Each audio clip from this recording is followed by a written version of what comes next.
This is your guide to getting started with the squat seat. In this video, we're gonna go over how to get in and out of the squat seat using assistance, how you should set up once you're in the squat seat, how much time and how often you should spend in the squat seat, and how to build the strength and control to get in and out of the squat seat on your own. So the easiest way to get in and out of the squat seat is using the chair or couch technique. So simply take your squat seat and scoot it up against a couch or chair. Have a seat, place your hands right at the edge, and you're gonna slowly just guide yourself down into the squat seat. Set up in a position that feels comfortable. You'll hang out as long as you feel like you're able. And then when you go to get back out, just simply return your hands to the couch or chair, and you're gonna press your hands down and also press your feet into the ground at the same time.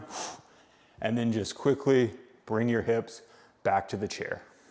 So what should your setup look like once you are in the squat seat?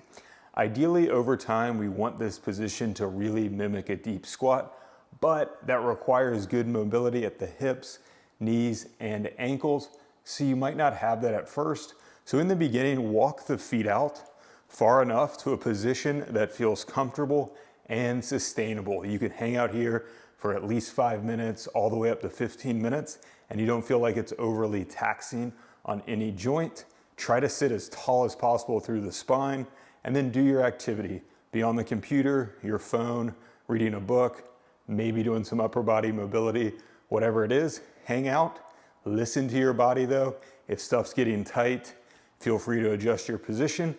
And then over time, as you feel able, you'll walk the feet in and you'll start mimicking that deep squat more and more.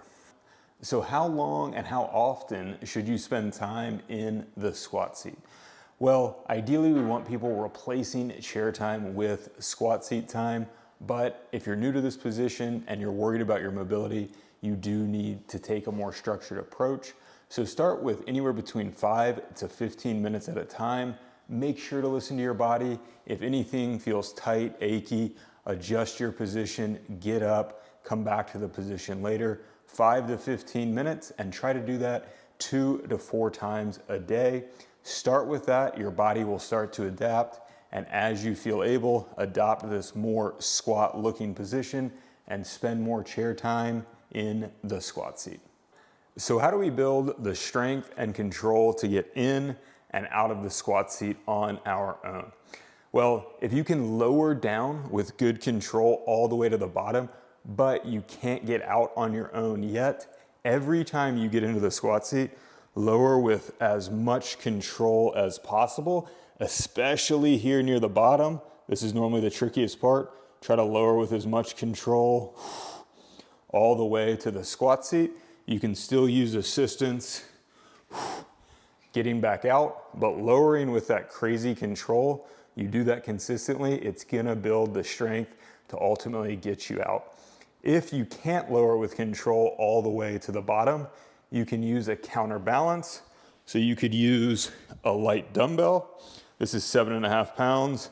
As we lower down, just press that out. Again, you get to that bottom where you would normally just kind of plop down, fight really hard to get down there. And you can also use this counterbalance to help get back out. When you're getting back out, press the weight forward, and at the same time, really cue yourself to drive feet into the ground. If you don't have a weight, you probably have something around the house, like a small iron skillet. This probably weighs about 5 pounds.